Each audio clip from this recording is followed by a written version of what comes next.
Hello YouTube and welcome to another video. I was going to start this one off with a little bit of a hoax, but I had something exciting happen and I wanted to make sure you guys knew that I wasn't just joking about the exciting thing. So that exciting thing that I had happen was that I got my first Patreon member. Thank you very much to Ty for your donation. I appreciate it very much and it definitely helps. A lot of you probably don't know that I even have a Patreon account. I don't talk about it a lot, but I do. The link will be in the description. And I've posted a special behind the scenes video and some photos of items that I have in the works for purchase. So if you want to be a part of that, feel free to join. It would be much appreciated. Anyway, in this video, I am going to do some work on the X2, of course. At the end of the last video, I had made a fiberglass mold of the top cowling piece so that I could remove the cowling itself and do some other work. And well, in this video, I do some of that work. Solid. There's probably a combination of things that led to this, but I'm pretty sure that this piece is going to be a complete failure. I'm trimming off some of the lower sections so that I can get the top off more easily. And this fiberglass is literally just peeling apart in layers.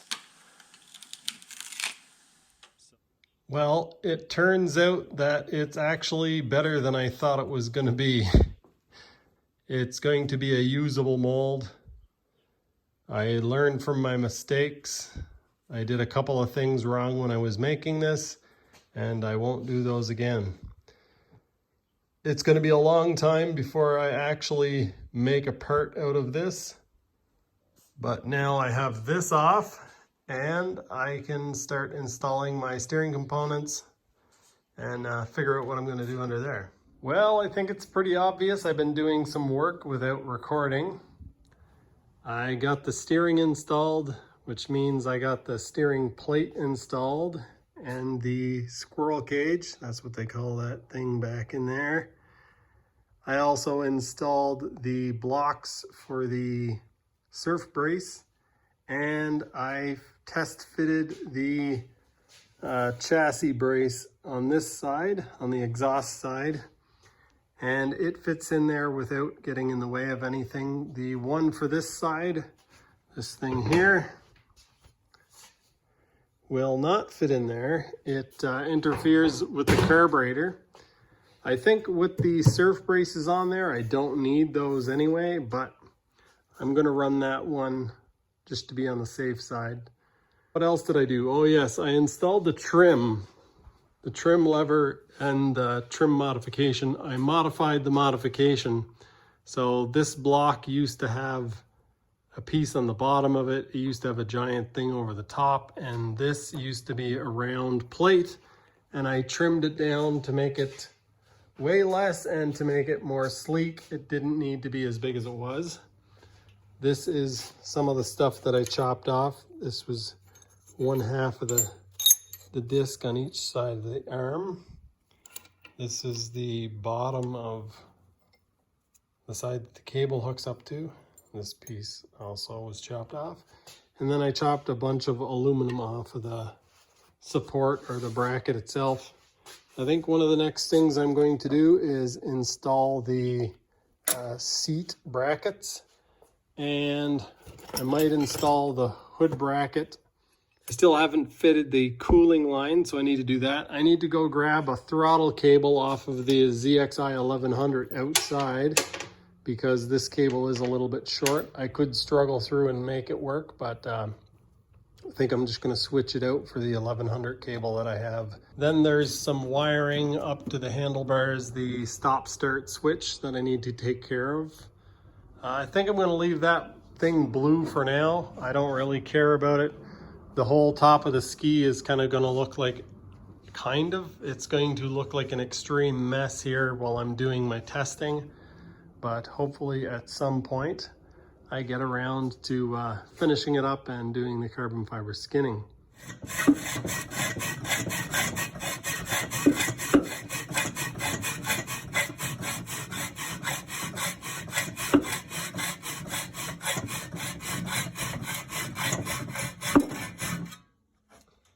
I don't believe I pointed this out to you guys before, so I thought I would show you now.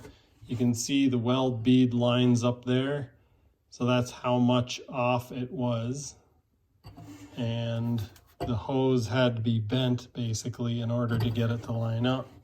So by cutting it, it was about 15 degrees out. So by cutting it at 7 degrees, pardon the camera shaking, cutting it at 7 degrees, as you can see, pretty much lines up perfect.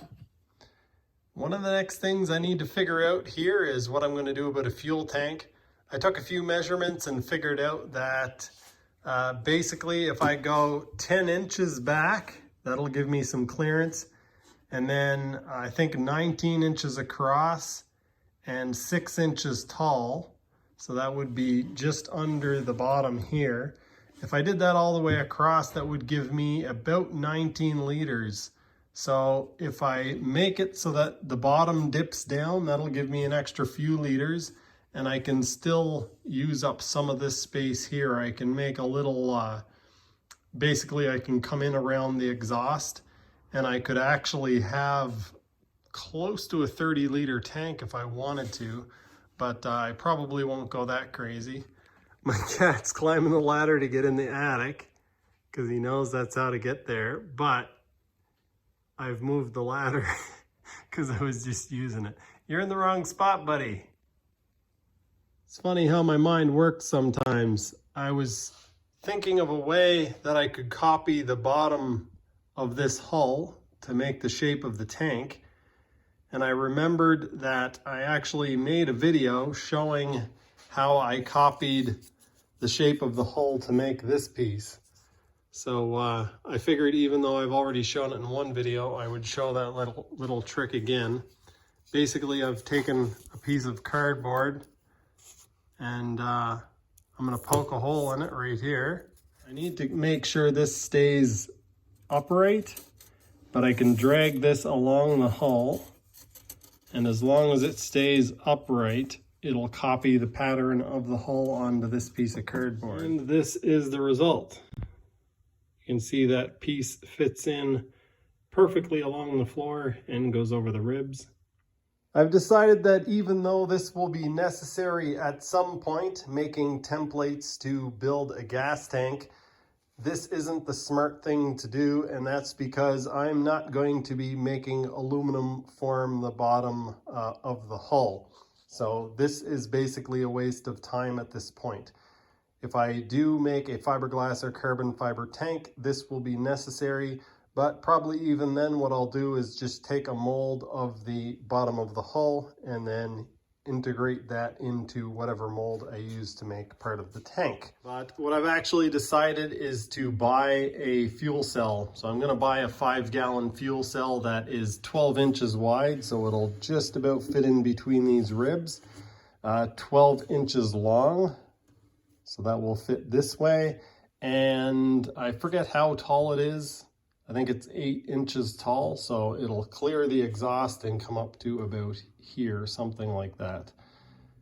What I was thinking of doing is putting down some saran wrap or some plastic stuff in the bottom of the hull that conforms to the shape of the hull, and then spraying some spray foam into there, and then using the tank with either a plastic covering on it or waxed up with release wax or a release agent, and then putting it into the foam, allowing it to cure.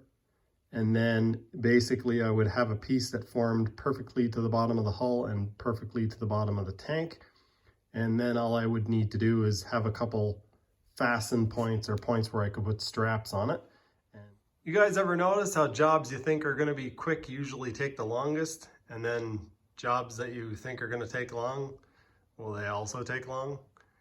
Anyway, I just removed the throttle cable from the ZXi 1100. They are here. This is the choke cable and this is the throttle cable, and I'm not terribly happy with either of them. The throttle cable, the bend on the end of it means that I would either have to re-bend it or loop it way around the exhaust system. and then go up there, and I'm just not fond of that idea. And also the ends on these would require an adapter to fit to my throttle. So this throttle has a bigger barrel, and this one, barrel adjuster, this has the same size barrel adjuster. Now I could use the 1100 throttle, but I don't really want to do that.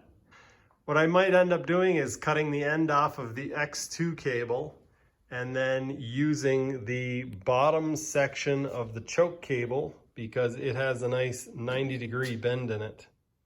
So I thought it was a bit of a shame to cut this X2 cable if I didn't need to. I was just about to cut it and start making another one. And then I thought, if I'm gonna have to modify these ends anyway, why don't I just make a new end? I've got this little tray where I just throw chunks of stuff that I might use at some point.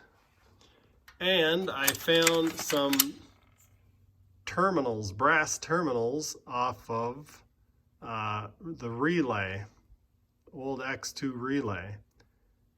And it just so turns out that the outside diameter of this is the perfect diameter to thread for a 10 by 1.25, and it already has a hole in the back side of it that will basically thread onto. It is a 6 mil by 1, and it will basically thread onto the outside of the cable. So I've actually got the choke cable off of the 1100.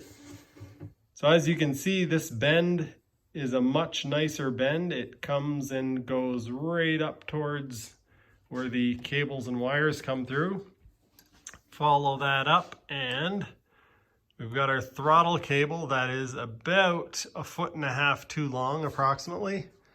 But if you look at the diameter of this, I haven't actually measured it, but it will come very close to going in there. So let's take a walk over here and see how it fits in the throttle.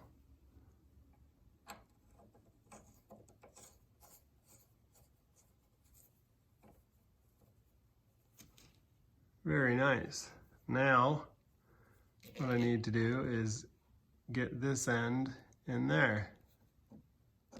I've removed the radius from around the edge of the nut, and I know this probably isn't very impressive to most of you, but that is very satisfying to me. That now locks on there. It'll be nice and secure. I am very happy with that. I'm going to try to remove this cable end. It looks like it's brass and it's soldered on. I'm not sure why my camera won't focus. There we go. It's brass and it's soldered on there, so if I heat it up with a torch, I should be able to pop that off. I think Zach actually showed me pictures of him doing this, or maybe I saw a video of him doing it. But yeah, it's frayed up on the end there, so it takes a good bite. I'm not sure how hard it is going to be to tin the new cable. I think that's probably going to be the trickiest part of all this, is to get the cable to tin properly so that it the solder bonds to it. Well, I've got to clean up all this mess, but I would call that a win. I've got a working throttle cable. I purposely left it a little bit long because I might get higher handlebars, and I've got to do a little bit of adjustment, but I can't do the adjustment until the carbs are bolted down because, well, the carbs actually line up on kind of on dowel pins, but not really, so the bolts actually hold them in place for alignment. Okay, after getting the throttle cable done on my X2, I cleaned the carburetor on Megan's motorcycle. It needs a battery because it's been sitting for so long, it's completely garbage. But that's another story altogether. I did a little playing around with the Mini and found a hole in the frost plug and discovered that I actually repaired the radiator. I knew I had tackled repairing it a few years ago, but I thought that I had failed in the process. It doesn't seem to be leaking, but I do have it leaking out of a frost plug right here. which isn't a big deal. I can get a new frost plug. Anyway, this isn't about that. This is about the X2. I've realized that one of the next things I need to do is come up with a bolt length for bolting the carburetors down, because these aren't threaded far enough. They're too long and they're not threaded far enough if I'm just bolting the carburetors down. Now, I need to have some sort of air intake system to keep water out of there, because with my luck, the first thing I'll do is flip it upside down, and then when I turn it back over, the water will be, you know, if you've got 4 inches of water in the bottom of the hull, when you tip it on its side, that 4 inches of water basically is like this now. And when you flip the thing back upright, that water can very easily go in the mouth of the carburetors. And so the safest place to pull air from is from the bottom of this plate, not on this side. If I pulled it from the bottom on this side, when you tip it over, it could go in through the bottom of here and then into the carburetors. So what I think I'm gonna do, I actually have a piece of scrap material that I got a couple of years ago that I think will work. I plan on someday making a carbon fiber intake that's a lot more efficient than this. But this is a 6 by 1.5, I believe. I do realize that it is pulling hot air from right next to the cylinders, but that's kind of almost a necessary evil. And I suspect that the temperature right here against the cylinder heads isn't really that much higher than anywhere underneath the hood if you're doing any kind of prolonged open throttle runs. So obviously not the prettiest thing I ever built, but keep in mind that this is only a temporary setup for testing so that I don't suck water into the engine when I'm doing the testing on it. So this end is going to be capped off. You can see I cut an angle on the other end. I have a scrap piece of metal covering the end of it there. And I also have another piece right here, which goes on like that. Still needs to be trimmed up a little bit, but you guys get the idea. The bottom side of this piece still needs to have the holes and everything cut in it for the air to get into the carburetors and for the air to get into the box itself. But that's gonna have to wait for the next video because I am quickly running out of time. I'm also going to be welding the exhaust on that I cut off of here. So get that welded on at the right angle. Also, I can take care of the plug that I cut out in the back of the elbow for the exhaust and weld up some of the cooling stuff in the engine as well. I got the surf brace steering, that brace in the back installed. I got the trim thing modified, the handlebars installed.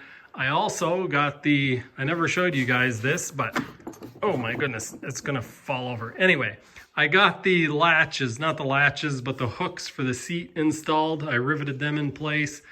And I'm quite pleased with the progress that I made in this video. I probably should have filmed a little bit more, but I was quite focused on getting a bunch of stuff done.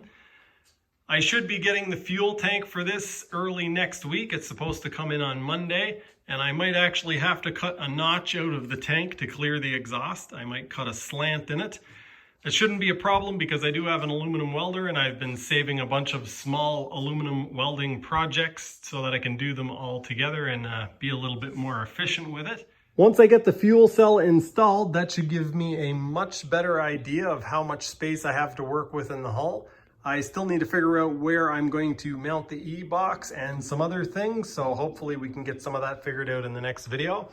I'm extremely happy with the way this is turning out, and I'm glad that I'm focusing more on getting this running and testing it than I am on finishing the carbon fiber skinning, because that is a lot of tedious work and it doesn't really get me a whole lot closer to being able to fire this thing up on the water. There's going to be a lot of tuning and a lot of work even once that happens, but it's going to be a lot of fun and should be pretty exciting for you guys to watch. A huge thanks again to Ty for supporting me on Patreon. If anyone else is able and interested in doing that, check out the link in the description of this video. That's all the time that I have for this video. I hope you are all well. The next time you see me, I will very likely have a welding torch in my hand and be making a huge mess of aluminum. Thanks for watching, and I'll see you next time.